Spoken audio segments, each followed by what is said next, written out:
Now this caught my interest. I'm curious. Yeah. I got to check this All right, out. so next time we're talking about Level Up is doing an advanced 5th edition, which people were saying could be the 5e's Pathfinder.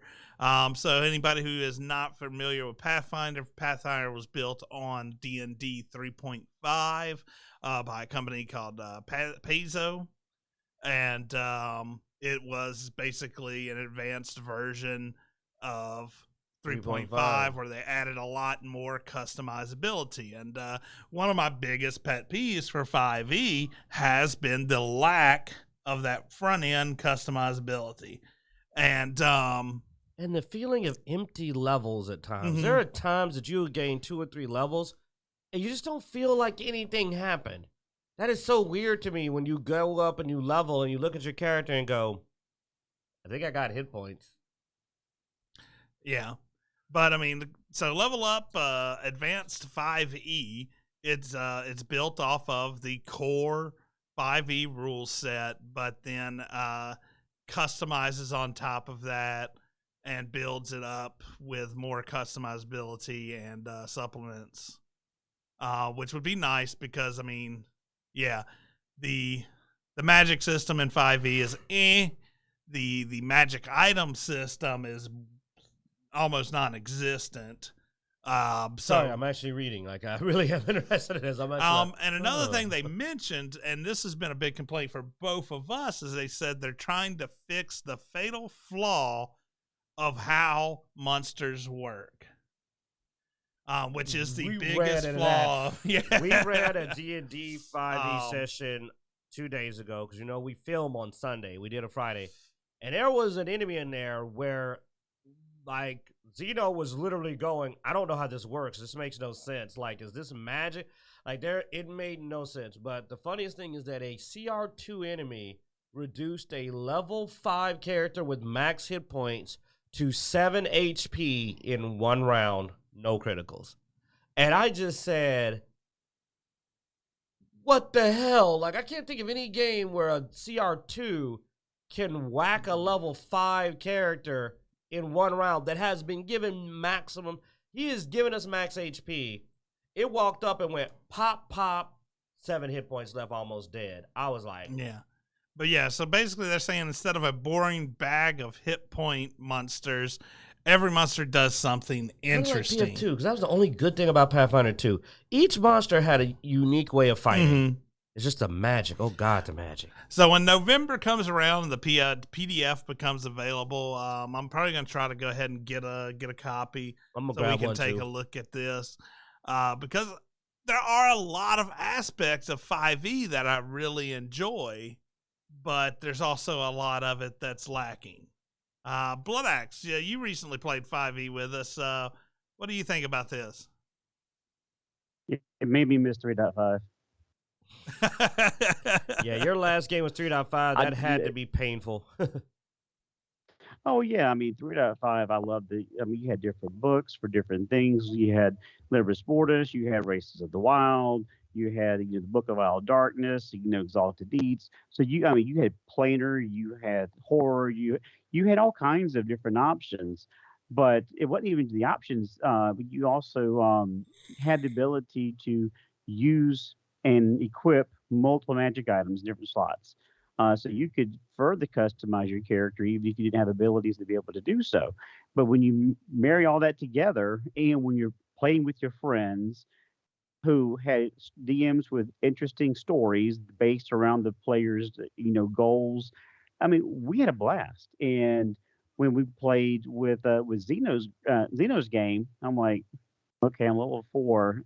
Why do I feel like I'm level 1? I've got absolutely just basic gear. I have nothing special. And I mean, even a werewolf, oh crap, it's a werewolf. You have the silver, you have no chance. So yeah, it did not wow me over. And the fact that the problems with Skype just didn't make it worth the hassle of playing the game that, in all honesty, just wasn't interesting. At least in Pathfinder, 2nd edition, I had fun, even though it was clunky with Skype. But in 5e, yeah, I just wasn't interested. So if level up can actually give something that's will supplement that and fix some of the problems, okay, that might be interesting.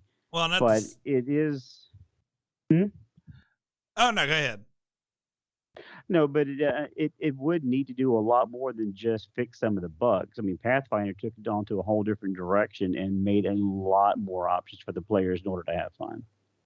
Yeah, those action cards, I do have to say that, like, a 4th level character in Pathfinder has all those class feats. You feel like you got stuff laid out in front of you to do. And I remember when you were playing your Ranger, when you looked at it, you were like, I have Horde Breaker, and that's it. And that was pretty much almost all you had. You're just like, I don't really have a lot on my plate. And that's what I'm talking about. Like, even with me playing a Warlock with a Hex Blade, at times I look at combat and I'm just like, because you can only have one concentration spell up, I look at a lot of stuff and go, I can't do a lot. I have such small amounts. I guess I could do this, but this is not even almost worth the time to do. It's not worth my bonus action to do. So I'd love to see him flesh that out to where a 4th level or 5th level character should never feel like, even our badass frontliner, Evans Minotaur, he's got that psychic damage and a psychic shield. That's it. That's 90% of what he's got. And honestly, his is one of the more fleshed out characters, as his came with one of the later supplementals where they did try to add a little bit more flair to. And still only really has a handful of options under his belt. Now, if you look at the 3 books that they're showing here, there's mythological figures and maleficent monsters. That actually makes it sound really interesting. But, of course, this is also being done at the same time that Dungeons & Dragons Wizards of the Coast is working on 5.5e. You mentioned 3.5. And now they're doing 5.5. But from what I've read, it sounds like they're adding some stuff from the Arcana and basically the Errata. And that's all that's really happening here. So they need some actual... Wait a minute. Oh, no, that's something else. They're going to talk about some Baldur's Gate. Yeah, I need some more flesh. I'm more interested in the advanced D&D 5e because they actually claim they're going to play with the rules. And I want to see that. Like, because there was some simple stuff we tried to do that we went looking and going like, where's the rest of the rules for how to do this? The mere fact of you not knowing what to do with that poison sword from the assassin, because there's like, you're just like, I don't know. Like, we're like, this is, and to me, like, your rules are really light when a very common situation hits a brick wall. Something that shouldn't even be a big, difficult thing. But when you look at it, you go, I don't know why this does this, and I don't know why you can't when you pick up the sword, but that's the way they do stuff. Especially with the monsters, they just throw stuff on there. I could have sworn at one point I looked up a rule for something, and I was like, ooh, that sword does a lot of damage this guy has. I want it. And it basically said, oh, no, not when you pick it up. And there was no reason for that. It's just, when this guy uses this sword, it does 46, but not you. And I'm like...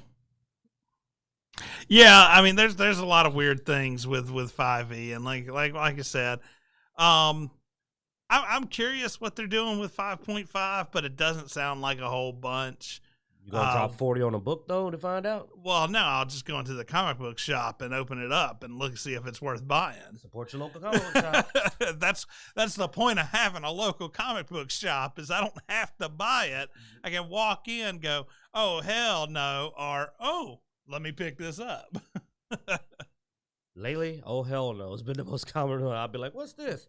Oh, but yeah, Jarek91 in the chat room says 5e monsters really should have been built with the same rules that the characters have to follow, which agree totally. I mean, that was one of the great things about Pathfinder first edition. First edition was you knew if the creature didn't exist, you could easily make it, because as long as you knew how the rules worked, you could make anything you wanted. It didn't take you any time to make a flying Chilaxian bear. 5e, you just sort of randomly pull shit out of your ass and go, we're just slap a CR3 on that and just go with it. Yeah.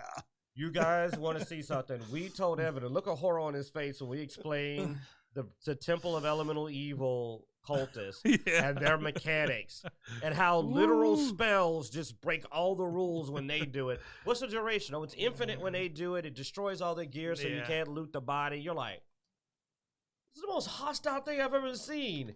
They cast Flame Shield. It works completely differently. It's not a concentration effect, and it kills them when they die. When they die, it burns all their equipment.